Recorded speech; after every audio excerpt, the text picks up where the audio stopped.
Assalamualaikum warahmatullahi wabarakatuh. Salam sejahtera buat kita semua. Shalom. Om Swastiastu, salam kebajikan, namo buddhaya. Yang kami hormati Bapak Wadir Reskrimum Polda Metro Jaya. Kemudian yang kami hormati dan kami muliakan rekan-rekan jurnalis.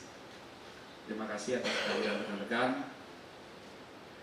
Rekan-rekan, kami izin update tentang penindakan secara tegas dan terukur berdasarkan SOP yang berlaku secara profesional, proporsional terhadap rangkaian aksi anarkis ya, yang menyebabkan terjadinya kerusuhan beberapa hari yang lalu. Perlu kami tegaskan bahwa Polda Metro Jaya berkomitmen untuk mengungkap aktor penggerak utama di balik kerusuhan. Ya, saat ini Polda Metro Jaya masih terus mengembangkan, melakukan pendalaman untuk mengungkap tuntas peristiwa kerusuhan agar nanti dapat terungkap aktor penggerak utama di balik kerusuhan-kerusuhan yang terjadi.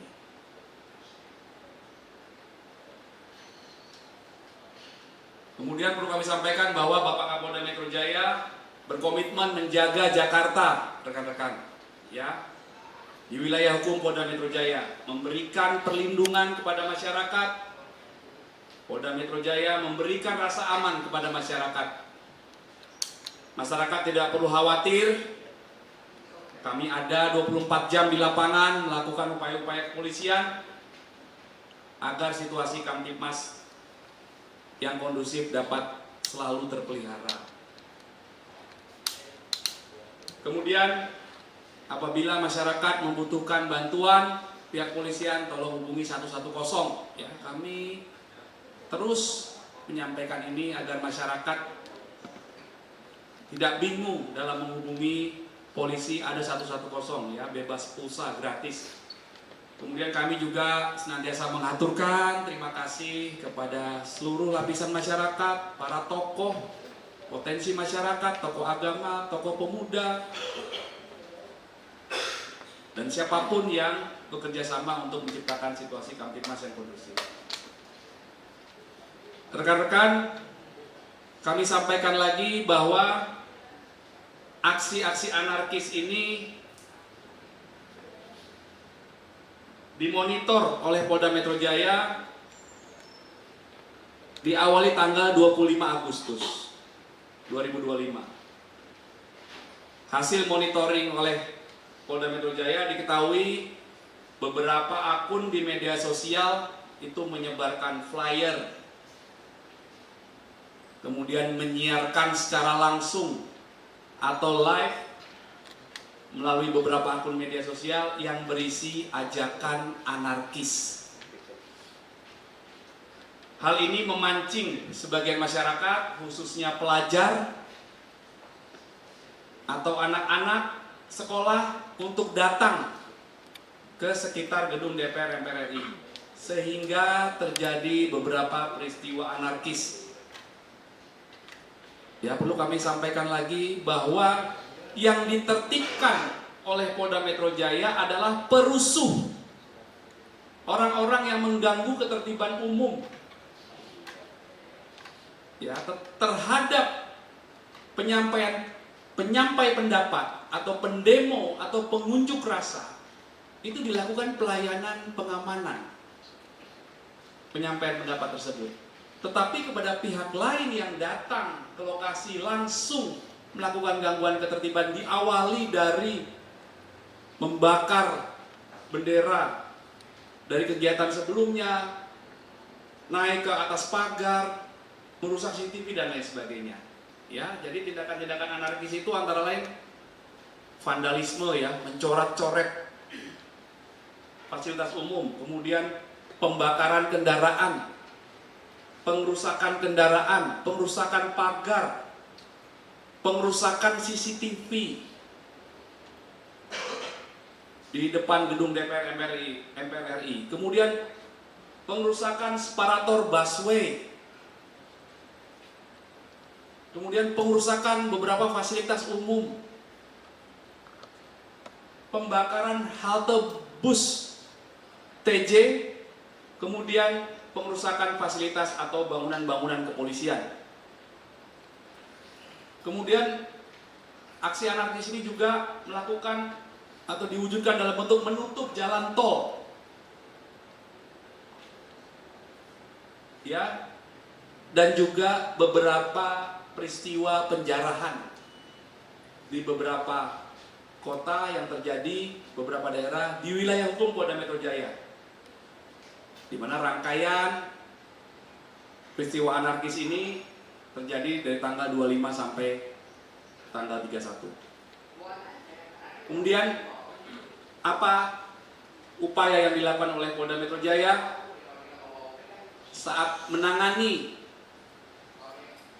peristiwa anarkis tersebut?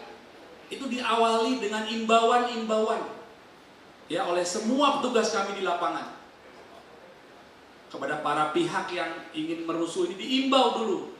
Kemudian akhirnya dilakukan upaya-upaya pengamanan. Ya, diamankan ada 1.240 yang diamankan, 611 diantaranya dewasa dan 629 diantaranya anak-anak. Jadi mayoritas itu anak-anak, rekan-rekan. Ya, kami sudah jelaskan saat itu di lokasi di sekitar gedung DPR MPR RI, jam 8.30 pagi hari kedua pelaksanaan kegiatan pengamanan itu, sudah diamankan 120 sekian pelajar yang berangkat dari Indramayu, dari Cirebon, dari Purwakarta, dari Cianjur, dari Serang, dari Bekasi, dari Depok, yang tujuannya adalah ingin ikut melakukan kegiatan di depan DPR MPR RI karena hasutan atau ajakan dari medsos, dan sebagian diajak oleh teman-temannya yang mengikuti hasutan tersebut dengan membawa barang-barang, ada yang membawa barang-barang yang berbahaya seperti yang rekan-rekan saksikan di depan kita ini. Ada bambu, ada busur panah, ya, kemudian ada bom molotov, ada stick golf, mengambil batu di sekitar. Ya, inilah yang dilakukan, senantiasa diawali dengan imbauan-imbauan persuasif hingga akhirnya ditertibkan, diamankan. Khususnya anak diamankan untuk dicegah, dilindungi dia supaya tidak berada pada tujuan akhirnya, yaitu sekitar gedung DPR MPR RI, karena di situ daerah yang tidak aman buat anak. Ya, ini merupakan upaya Polda Metro Jaya memberikan perlindungan kepada masyarakat, rekan-rekan. Kemudian apa yang kami sampaikan ini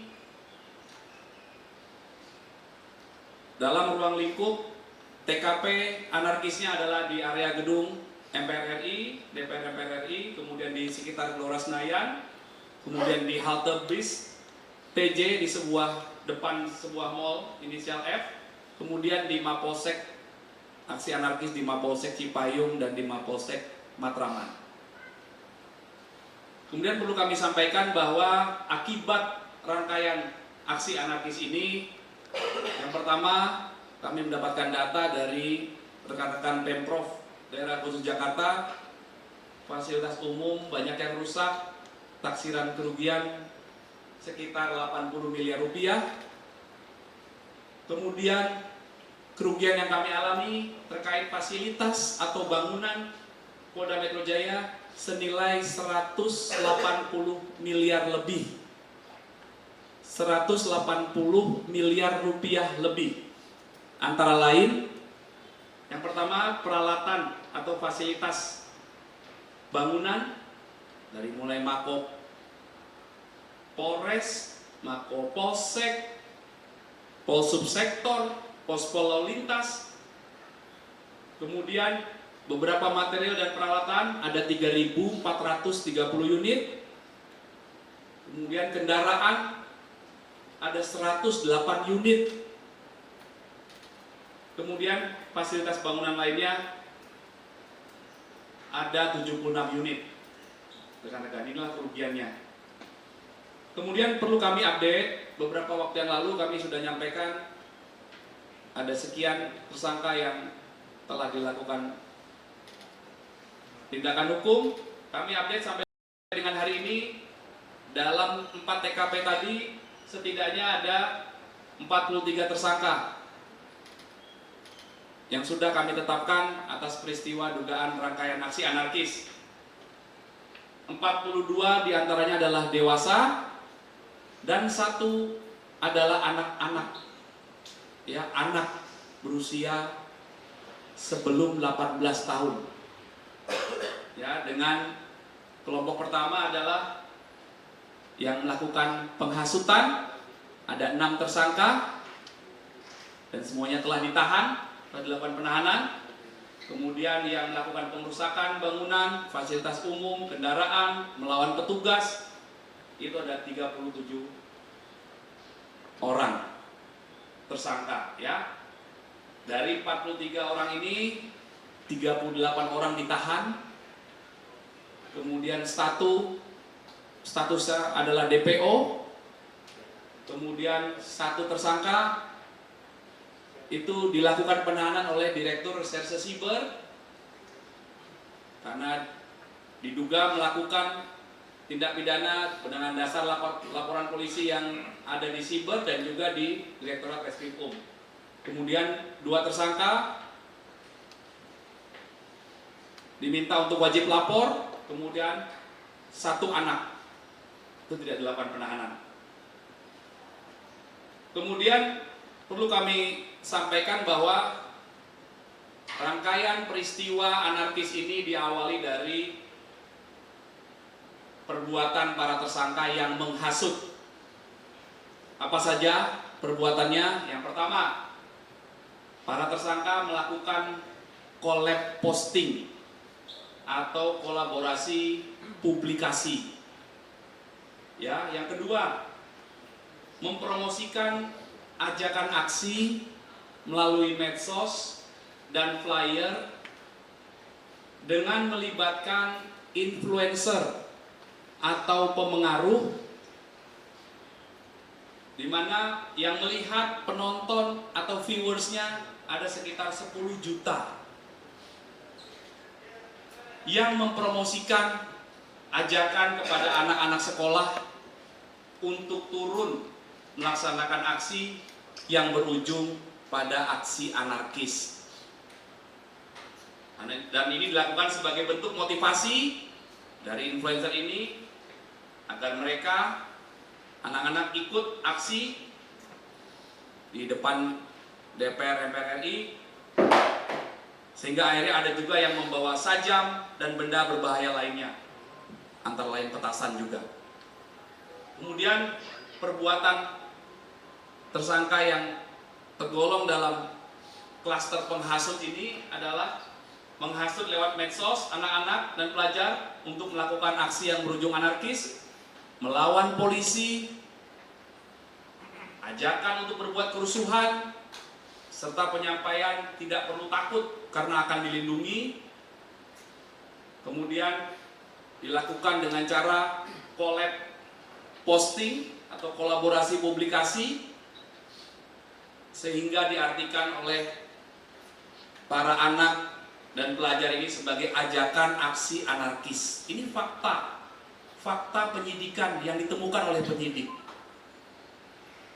Ya, jadi ajakan hasutan itu diartikan oleh para anak sebagai ajakan untuk melakukan aksi anarkis. Kemudian yang dilakukan oleh tersangka ini adalah menyebarkan cara membuat bom molotov dan menyebarkan atau menyampaikan di grup itu ada untuk menyiram polisi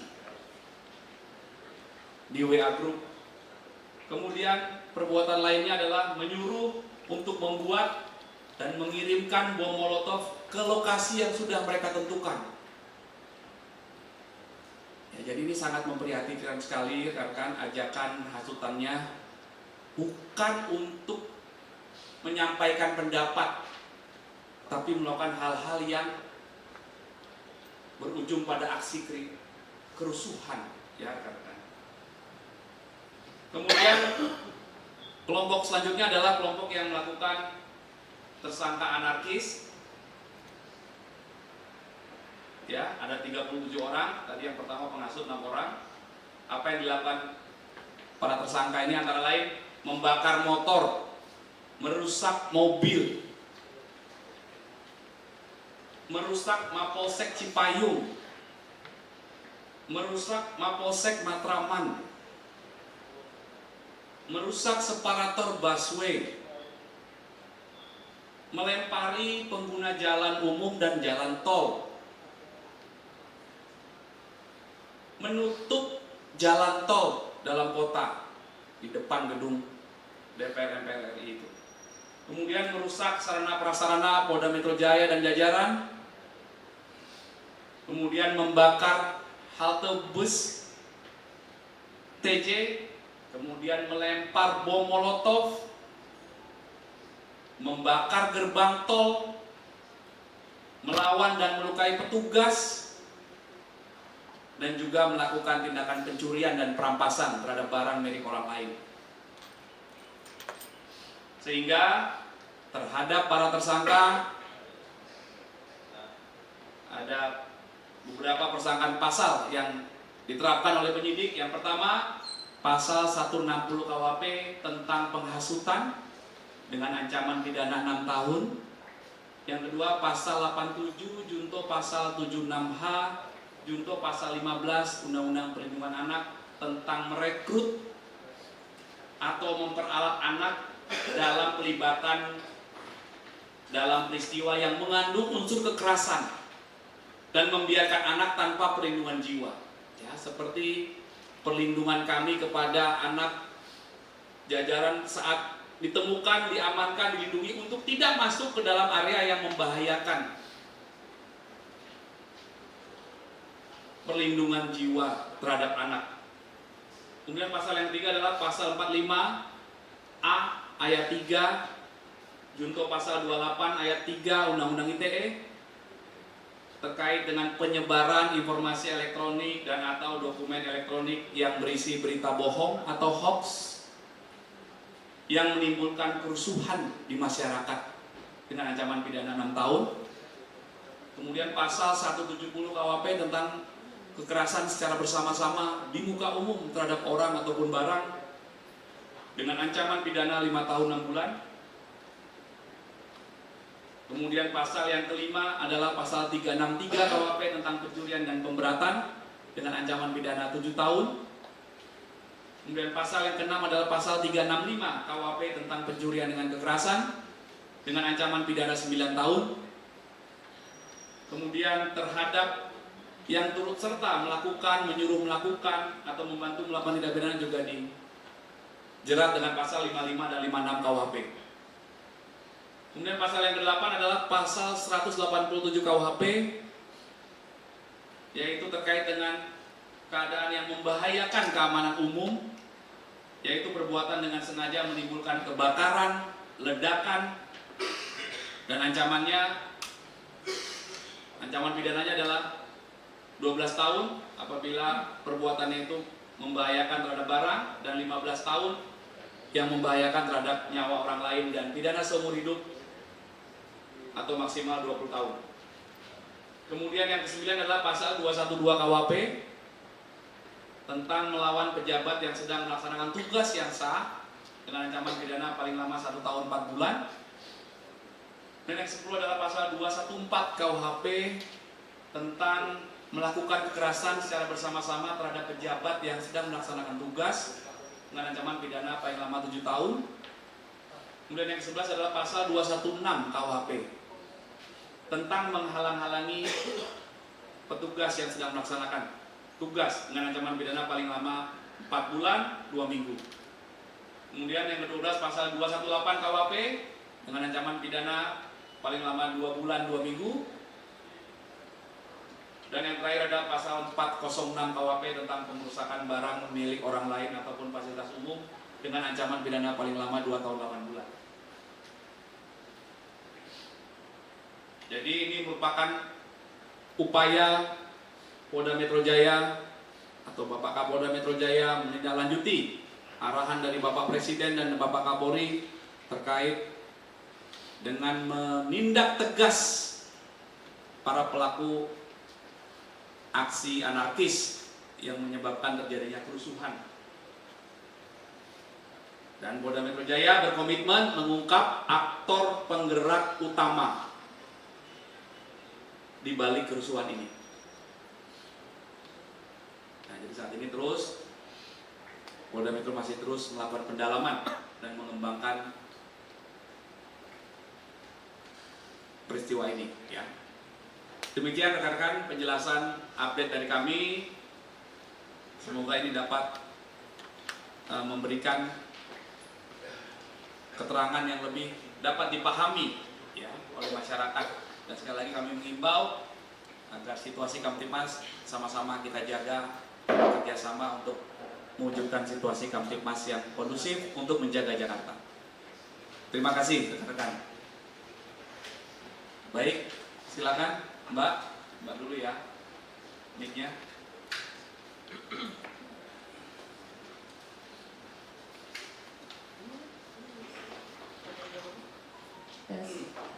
Halo, selamat malam Pak Kabid. Saya Nabila dari Tempo meminta penegasan pencerahan Pak. Nah, kan ada orang-orang yang ditetapkan sebagai tersangka atas dugaan menghasut pelajar ya. Lalu ada ratusan pelajar yang ditangkap karena terhasut untuk melakukan aksi anarkis gitu ya. Nah, itu bagaimana cara penyidik membuktikan bahwa keduanya benar-benar terkait Pak? Apakah ratusan pelajar itu sudah ditanyakan satu-satu gitu? Dan bisa dipastikan mereka benar-benar terhasut dari akun-akun milik terduga penghasut, misalnya dari akun Lokataru, blog politik pelajar dan lain-lain. Itu apakah bisa benar-benar dipastikan Pak? Mohon pencerahan. Ya, Pak Wadir ya, satu ya. Terima kasih. Mohon maaf sebelumnya kami coba luruskan tentang diksi atau narasi, karena ini sangat penting Mbak, agar penyampaian informasi kepada masyarakat tidak dimaknai sebagai satu hal yang berbeda.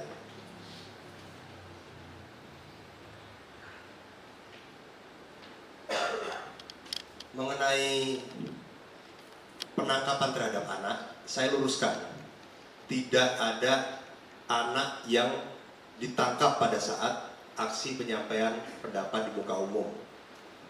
Kata-katanya tidak ditangkap, tapi diamankan.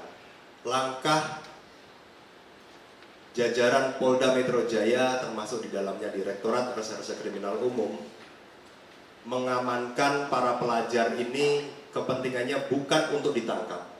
Karena ditangkap dan diamankan, mohon maaf, berbeda rekan-rekan. Kami mengamankan adik-adik pelajar dalam kegiatan penyekatan, yang kegiatan itu dimaknai sebagai kegiatan kepolisian yang bersifat preventif atau pencegahan. Kami berusaha melindungi anak-anak dari aksi-aksi yang seharusnya tidak dibenarkan dan sebaiknya tidak diikuti oleh anak-anak. Salah satunya aksi penyampaian pendapat di muka umum. Dari sudut pandang aturan sudah dijelaskan bahwa anak-anak memang tidak diperbolehkan. Lalu di dalam upaya mengamankan itu, kami juga memberikan perlindungan yang maksimal kepada anak-anak. Terhadap anak-anak yang kami temukan di area penyekatan sekitaran gedung DPR MPR sejak tanggal 25 dan tanggal 28 Agustus 2025 khususnya, itu kami bawa ke Mapolda Metro Jaya. Kami ingin mendalami bagaimana proses anak-anak ini bisa bergerak atau bisa tergerak untuk menuju ke DPR RI. Logikanya sangat mudah. Tanggal 25 Agustus dan tanggal 28 Agustus bukan hari libur sekolah. Dari situ kami mulai mendalami apa penyebab dari anak-anak ini bisa bergerak masif bahkan dari luar Jakarta menuju ke DPR MPR. Dari situ kami wawancara, kami ajak ngobrol dengan nyaman, tentunya berbeda. Permintaan keterangan antara orang dewasa dengan anak-anak.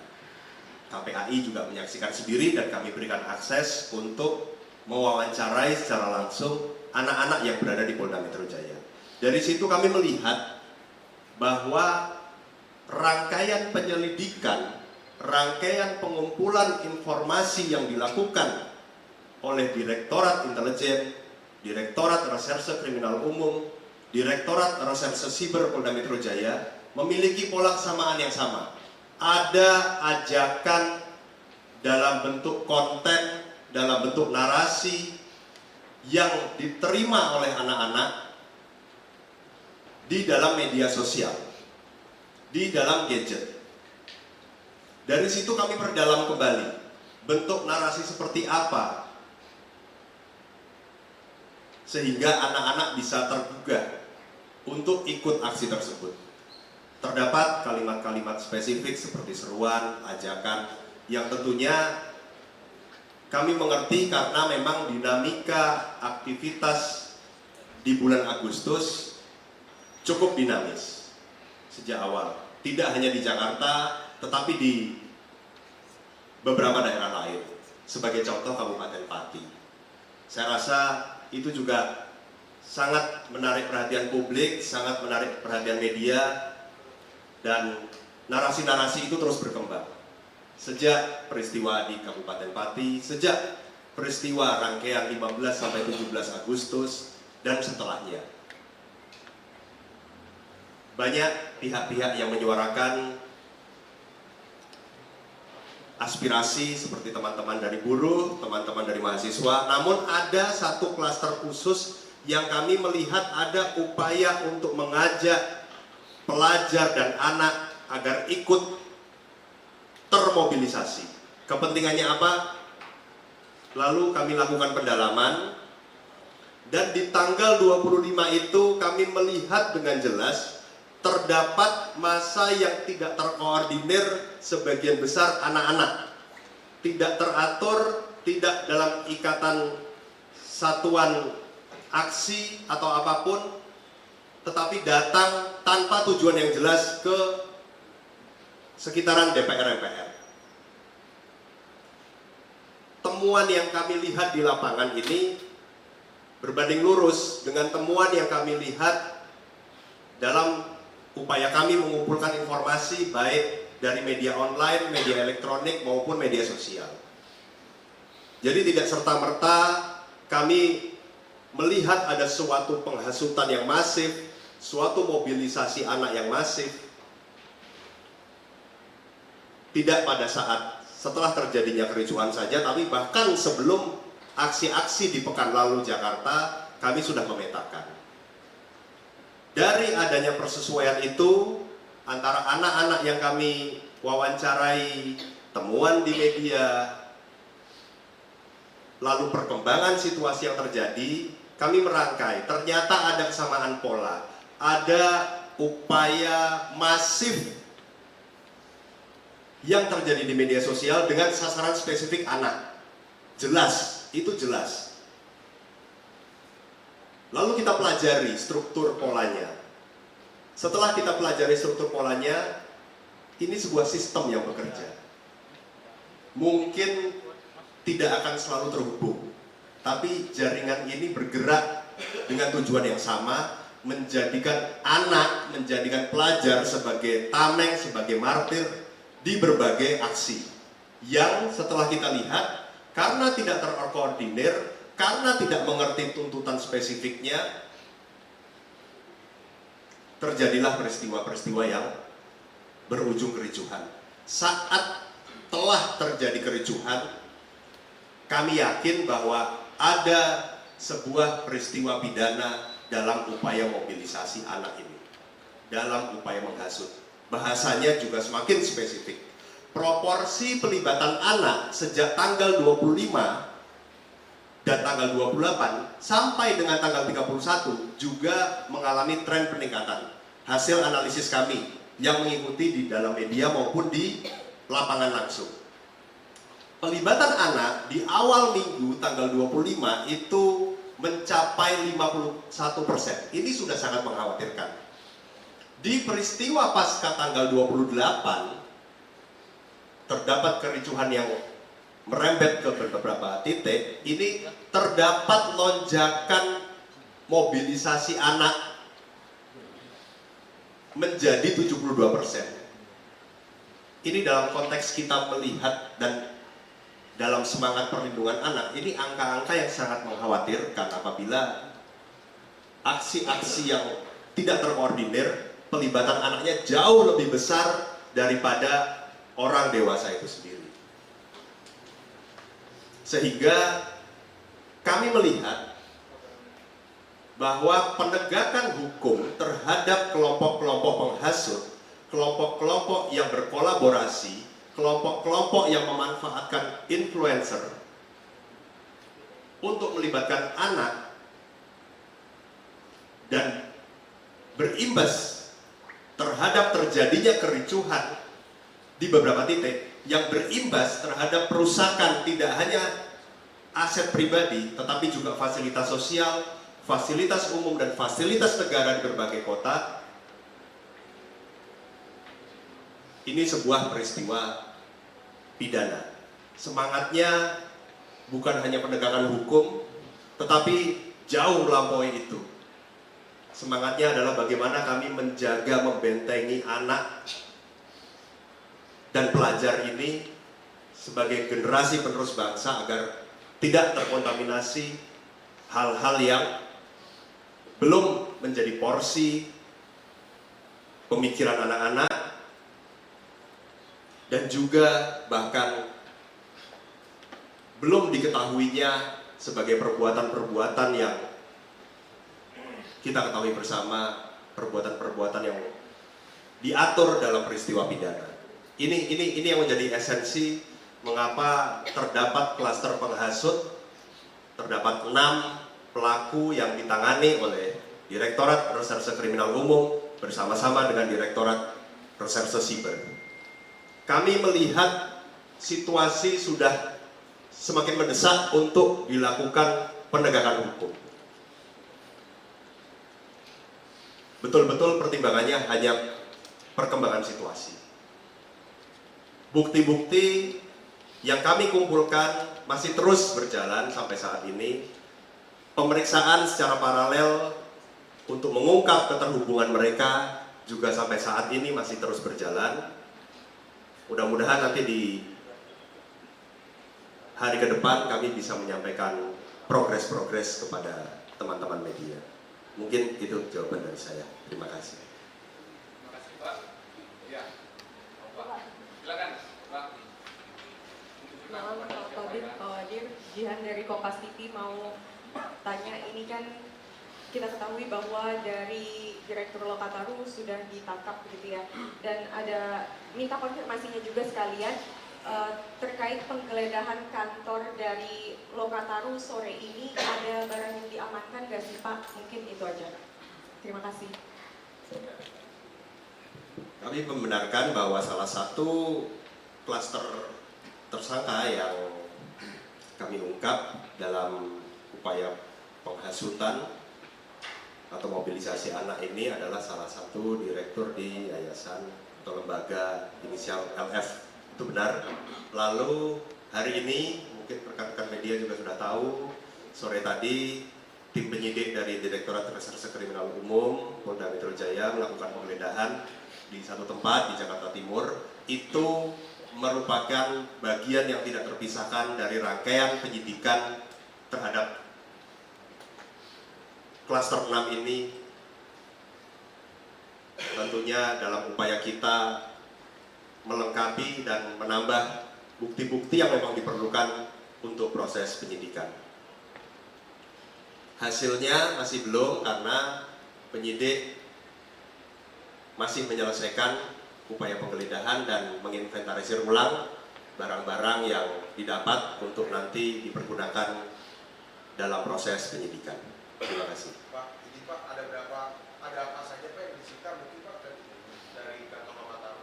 Ya, saat ini tim penyidik masih dalam perjalanan ya. Nanti mungkin kami sampaikan di kesempatan yang lain. Kami update di kesempatan yang lain. Ya, silakan Mas. Izin Pak Kabit dan Pak Wadir, izin saya Jonathan, wartawan Komparan, mau bertanya terkait klaster penghasut tadi. Ini kan kita tahu ada 6 tersangka, di antaranya ada DMR, KA, kemudian juga SH. Ya.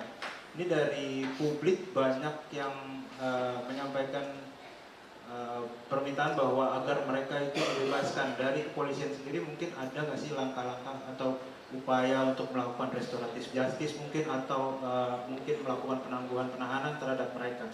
Kemudian yang kedua terkait dengan tadi aktor utama dari aksi demonstrasi ini apakah termasuk nantinya akan diselidiki siapa penyokong dananya? Kemudian ini kan ada informasi bahwa aksi demonstrasi ini didanai dari hasil judi online di Kamboja, itu apakah akan turut didalami? Kemudian yang ketiga terkait aksi penjaraan yang kita tahu menyasar beberapa anggota DPR seperti Pak Ahmad Saroni, Eko Patrio, dan Rio Puya, Nafa Urba, dan lain-lain.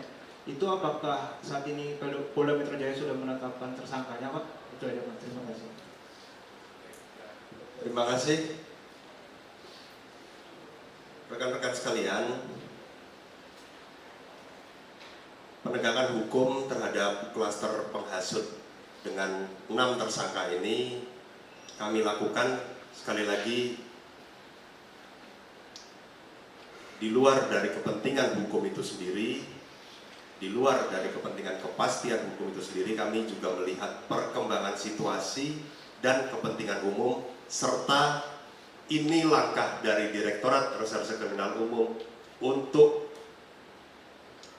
menjaga anak dan pelajar khususnya di Jakarta dan sekitarnya agar tidak terpapar pemikiran-pemikiran atau perbuatan-perbuatan yang nantinya justru menjadikan si anak tersebut sebagai korban dari eksploitasi, korban dari berbagai kerusuhan yang terjadi. Lalu penahanan yang dilakukan oleh penyidik semata-mata karena kepentingan penyidikan. Mengapa? Karena kami tidak hanya berhenti di 6 tersangka ini. Dari hasil pemeriksaan, dari hasil pendalaman, dari hasil analisis bukti, dari hasil penyidik menemukan persesuaian antar alat bukti, masih ada beberapa orang lain yang perlu kami dalami keterlibatannya di dalam kelompok ini. Untuk jumlah dan nama, mohon maaf belum bisa kami sebutkan untuk kepentingan penyidikan. Kemudian beredar upaya-upaya seruan untuk membebaskan. Tentunya kami memahami itu bentuk dari kebebasan berekspresi, masukan-masukan, pemikiran yang ada di masyarakat, yang ada di media juga kami ikuti. Kami tidak tutup mata, tutup telinga. Lalu masukan agar penyelesaian masalah ini diselesaikan dengan skema restoratif justice tentunya menjadi pertimbangan juga oleh penyidik. Namun saat ini kami fokus melengkapi bukti dan mengembangkan ke aktor-aktor yang lain. Untuk masalah penangguhan penahanan, tentunya kami melihat urgensi dan melihat kepentingan penyidikan ke depan. Yang dapat kami pastikan di sini, seluruh tersangka yang ditahan di Polda Metro Jaya mendapatkan pemenuhan hak dan mendapatkan pemantauan medis secara berkala. Itu dijamin oleh penyidik. Terima kasih. Pak, yang soal penjarahan itu Pak? Untuk yang penjarahan mungkin klaster tersendiri akan kami sampaikan di tempat yang lain karena juga masih beberapa saksi masih kita periksa. Soal aktor utamanya Pak, ada penyokong dana mungkin nanti di dalam. Itu yang tadi kami sebutkan bahwa kami tidak berhenti di 6, namun kami kembangkan ke aktor-aktor lain. Aktor-aktor yang lain ini perannya bagaimana masih didalami oleh penyidik. Ya. Oke. Bapak, Ya kan, satu lagi ini dulu. Iya. Mas, silakan.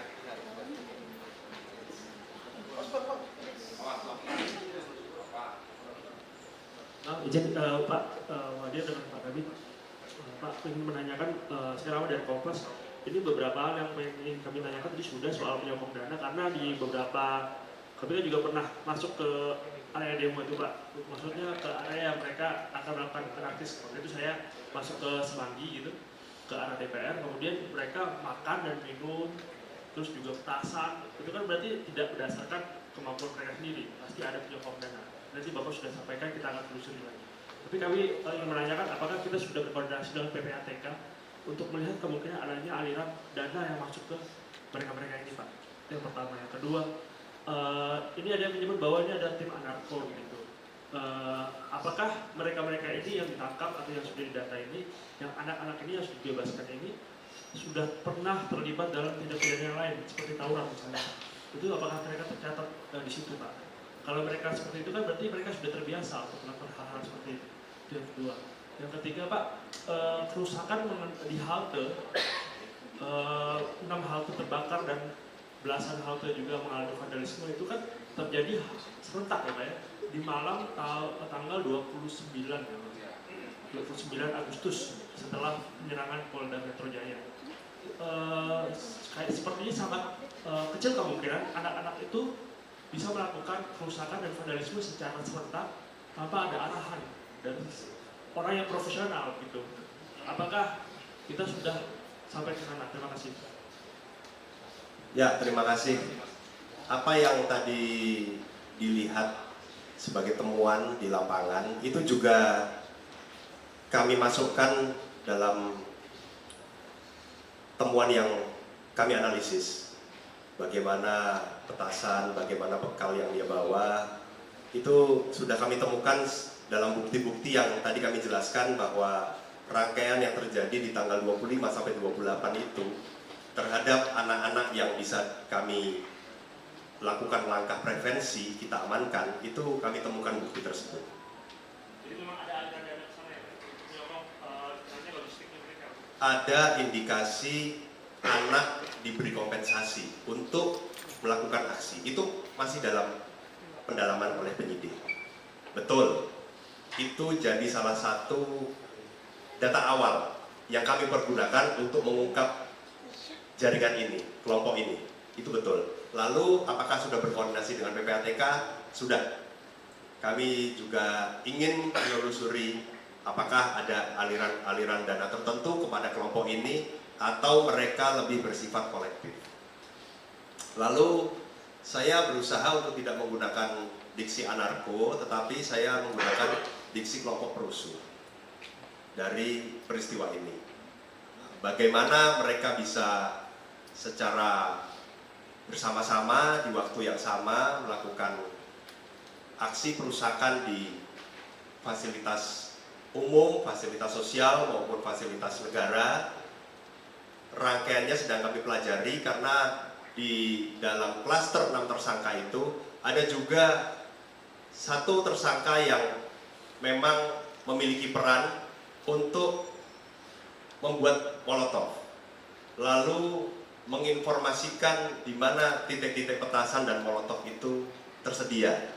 Lalu bagaimana pada saat pendorongan mereka lebih bergeser ke arah selipi atau pejompongan misalnya. Karena rekan-rekan media tahu di selipi pejompongan itu ada kawasan rel kereta api yang di sekitar rel kereta api itu pasti banyak batu yang bisa jadi sarana untuk melakukan penyerangan. Seperti itu. Itu juga kami dalami. Artinya kami mengkombinasi informasi yang ada di media dengan fakta yang terjadi di gedung DPR MPR maupun tempat-tempat sekitarnya. Iya. Untuk yang apakah yang anak yang diperiksa ini sudah pernah terlibat dengan tindak pidana Ya. seperti tawuran gitu? Temuan yang menarik saat kita mengamankan satu orang anak di tanggal 25 Agustus, lalu kita berusaha cegah dia agar tidak ikut aksi, kita bawa ke Polda untuk kita wawancarai. Ternyata di tanggal berikutnya, di tanggal 28-29, kita temukan dia juga ikut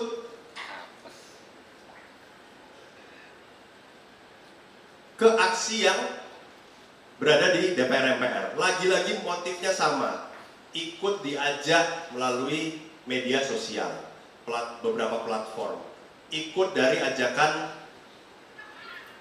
grup seperti itu. Ini fenomena yang terjadi.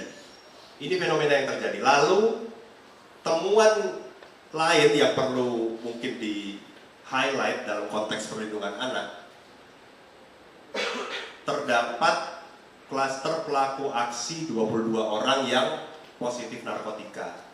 Yang menjadi prihatin adalah dari hasil pendalaman Direktorat Reserse Narkoba Polda Metro Jaya, bahwa konsumsi narkoba itu dilakukan sesaat sebelum mereka mengikuti aksi. Tujuannya agar mereka tidak memiliki rasa takut dan memiliki stamina lebih. Ini tentunya menjadi catatan yang cukup memprihatinkan dari aksi sepanjang minggu lalu khususnya di Jakarta. Itu. Pak, penegasan aja berarti yang satu orang yang membuat opini, membuat bom molotov itu bisa dengan 4 orang aktivis itu ya Pak? Tidak, karena dia juga ikut menyebarkan, karena dia juga berkolaborasi, ikut menyebarkan, bagian dia memberikan tutorial pembuatan bom molotov. Sehingga aksi mobilisasi, kemudian ajakan yang eksplisit seperti menyerang, mengepung, memukul, ini dikombinasi dengan tutorial-tutorial pembuatan molotov ataupun titik-titik di mana petasan atau molotov itu bisa didapat.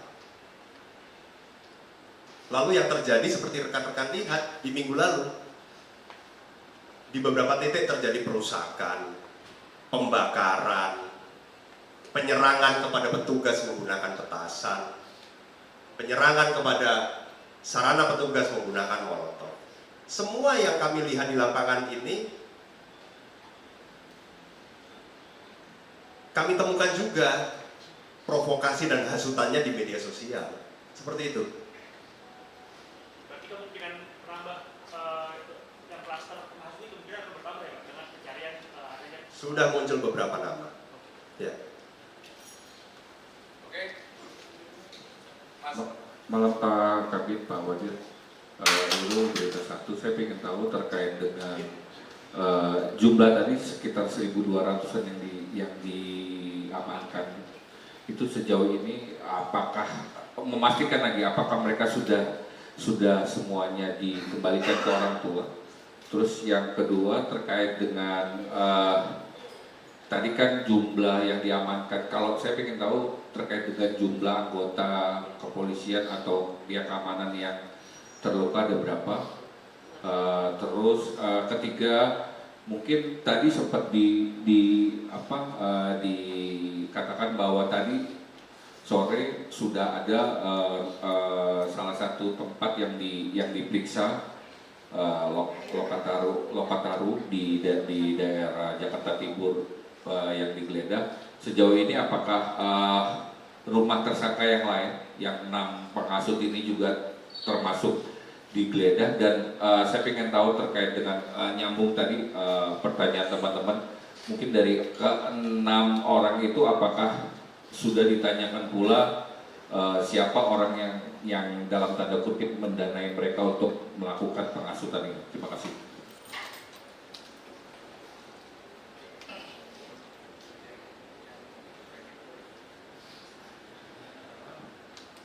Ya, untuk anak maupun orang yang kami amankan sebagai langkah preventif ini sudah dipulangkan kepada keluarga maupun sanak saudaranya. Ada sebuah peristiwa di tanggal 29 itu juga bahwa ketika kami mengamankan dalam konteks kita mencegah anak-anak ini ikut klaster aksi yang berujung rusuh maupun perusakan di Polda Metro Jaya, salah satu tersangka dari kelompok penghasut ini bahkan pernah datang ke Polda Metro Jaya. Secara terang-terangan dia menghasut, memprovokasi orang-orang yang masih dalam penjagaan kepolisian untuk melawan dan menyerang petugas kepolisian. Itu terjadi dan kami memiliki bukti, yang bukti ini juga kami pergunakan dalam proses penyidikan. Kemudian upaya-upaya penggeledahan yang telah dan akan nantinya kami lakukan, ini tentunya penyidik sudah memiliki bukti awal, sudah memiliki bukti permulaan, sehingga penyidik menganggap perlu sebuah tempat atau sebuah lokasi dilakukan penggeledahan. Tidak menutup kemungkinan selain dari lokasi yang sore tadi dilakukan penggeledahan, juga akan kami lakukan penggeledahan melihat kebutuhan dan perkembangan hasil penyidikan. Kemudian apalagi tadi akan Jumlah personil keamanan yang luka. jumlah personil yang luka, kondisinya bagaimana, mungkin dijelaskan oleh Bapak Kabid Humas. Baik, dalam proses pelayanan, pengamanan, aksi, penyampaian pendapat, kemudian proses penertiban terhadap pihak-pihak tertentu yang melakukan tindakan-tindakan atau aksi kerusuhan, itu dalam setiap update ada masyarakat yang terjatuh, ada yang dalam circle lempar-lemparan itu, ada yang terkena juga dari belakang. Itu kami layani juga ya. Tim dokes kami, kedokteran kesehatan ada di lapangan. Sampai dengan hari ini setidaknya terkait dengan peristiwa kerusuhan ini, setidaknya kami catat ada 31 anggota Polri yang terluka dan sudah ditangani, sudah dikunjungi oleh Bapak, sebagian diantaranya ya, sudah dikunjungi oleh Bapak Presiden, Bapak Kapolri dan Bapak Kapolda Metro Jaya. Dan kami berharap ke depan sama-sama kita jaga situasi Kamtipmas yang kondusif. Kemudian ikuti petunjuk dan petugas kami di lapangan ya, dari tahap awal potensi gangguan ketertiban itu dilakukan imbauan-imbauan berkali-kali agar para pihak tidak terprovokasi, tidak melakukan hal-hal yang mengganggu ketertiban umum. Kami ada di lapangan waktu itu, melihat secara langsung bagaimana adik-adik kami, ya, saudara-saudara kami saat tanggal 28 itu menyampaikan pendapat di depan gedung DPR MPR RI, itu dengan tertib, tiba-tiba satu persatu dengan atribut yang tidak berseragam. Kalau adik-adik mahasiswa ini menggunakan atribut seragam, masuk satu persatu, mayoritas berpakaian berwarna hitam, langsung membakar. Sebelumnya ada aksi yang dilakukan oleh saudara-saudara kita dari pihak buruh. Nah, jadi ada atribut-atribut yang ketinggalan dibakar langsung, naik ke atas. Ini, ya, jadi proses mewujudkan situasi Kamtipmas yang kondusif kembali, yang sebelum ada perusuh ini datang, itu dilakukan imbauan-imbauan. Ya, dan ini sangat disayangkan dalam proses penertiban setelah dilakukan imbauan pun masih terjadi perlawanan. Ya, jadi yang kami tertibkan bukan pendemo, yang kami tertibkan adalah perusuh. Ya, dan akan ditindak tegas, diproses. Dari 1.200 sekian tadi yang diamankan, handling terhadap anak-anak itu khusus. Dari awal sudah diklaster, sudah dipisah. Semuanya yang diamankan diberi makan, diberi minum. Semuanya dikumpulin di sini ya, di gedung di Treskrimum Polda Metro Jaya. Kemudian langsung didatakan, dilakukan komunikasi dengan orang tuanya, cek kesehatan, tes urin. Ada 22 yang positif narkoba, 2 diantaranya ya anak. Tadi sudah jelaskan sama Pak Wadir dampak-dampaknya. Handling anak-anak ini, komunikasi dengan stakeholders, KPAI hadir, dinas terkait dari provinsi hadir untuk melakukan konseling, untuk memberikan jaminan perlindungan kepada anak demi kepentingan terbaik buat anak. Kemudian dipastikan semuanya telah diserahkan kembali ke keluarganya. Itu ya update-nya Mas. Ya Mbak, silakan. Ya Pak, Hana dari Berita ID Pak, mau tanya soal yang peristiwa penjarahan di rumah Eko sama Ahmad Syahroni sendiri udah dilimpahin ke Polda apa belum Pak? Nanti kami akan jelaskan, izin untuk malam ini kita ruang lingkupnya adalah terkait penjarahan ya, perusakan fasilitas umum dan melawan petugas ya, aksi kericuan. Tapi sudah dilimpahkan ya Pak berarti? Dari Polres Jaksel sama Utara bilangnya sudah dilimpahkan ke Polda? Ya, rincinya nanti ya, update ya. Ada beberapa yang dilimpahkan, ada yang masih ditangani Polres. Ya. Oke, cukup. Satu lagi Mbak. Mita dari BTV, izin sedikit saja Pak terkait tadi disampaikan tentang pengamanan dari anak-anak pelajar dalam unjuk rasa begitu ya. Nah, saya ingin tahu sebenarnya bagaimana sih SOP dari pengendalian massa demonstran khususnya untuk anak-anak, karena kalau beberapa teman-teman yang di lapangan mungkin melihat beberapa saat kejadian adanya gas air mata yang diarahkan kepada pelajar begitu. Sebenarnya SOP itu seperti apa? Karena di publik sendiri bertanya-tanya apakah dibenarkan ada yang seperti itu dan ya seperti apa? Demikian. Terima kasih. Baik. Dalam upaya pelayanan pengamanan penyampaian pendapat ya, yang bentuknya antara lain demonstrasi atau unjuk rasa. Kami berharap pihak-pihak yang ingin menyampaikan, dan ini sudah dilakukan kemarin, saudara-saudara kami, saudara-saudara kita, adik-adik kita, buruh, saudara-saudara kita, mahasiswa, buruh, itu menyampaikan informasi terlebih dahulu berdasarkan aturan yang berlaku di Undang-Undang Nomor 9 tahun 1998 tentang penyampaian pendapat di muka umum. Itu memberitahu pada pihak kepolisian, ada korlapnya, koordinator lapangannya, ada pemberitahuan tertulisnya. Kemudian korlap itu atau yang menjadi penanggung jawab aksi berkomunikasi aktif dengan Polda Metro Jaya untuk dilakukan komunikasi, nanti yang datang berapa, apa yang mau disampaikan, atributnya apa, kemudian jam berapa, rutenya dari mana, titik kumpulnya.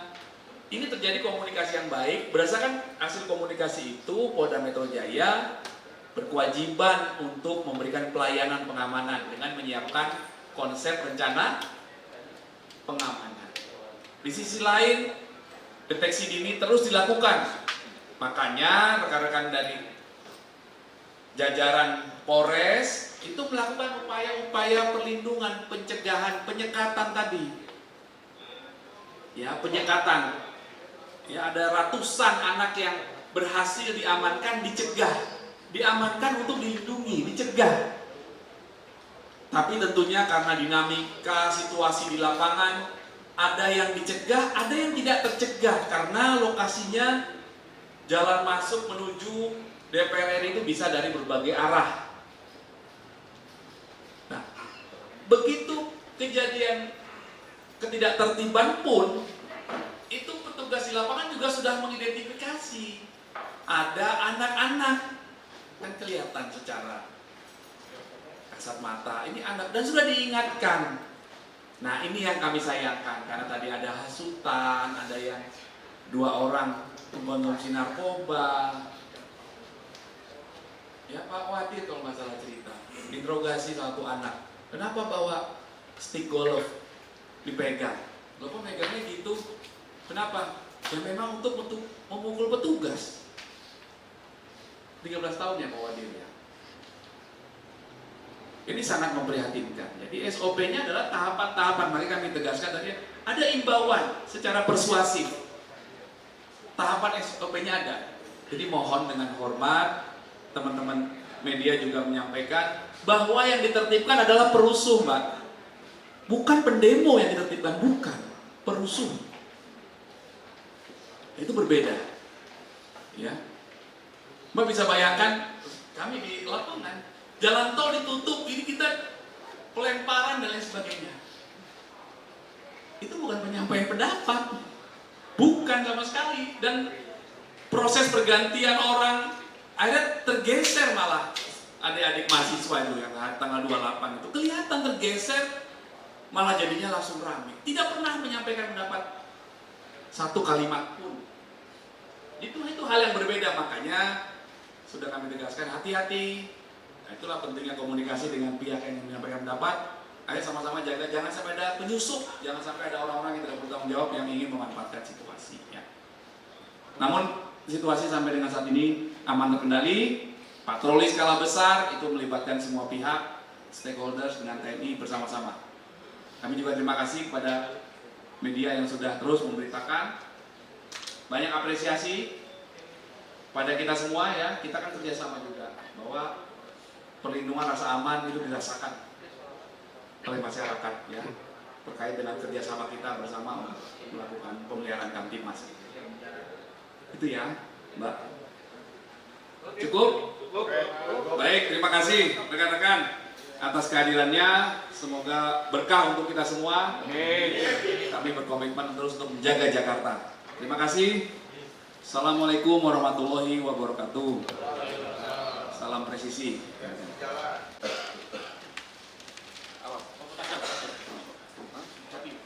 Bang Api ya, silakan. Begin. Tengah ya.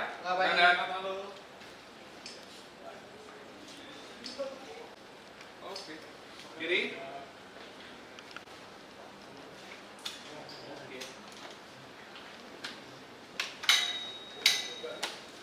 Oke, terima kasih. Terima kasih rekan-rekan.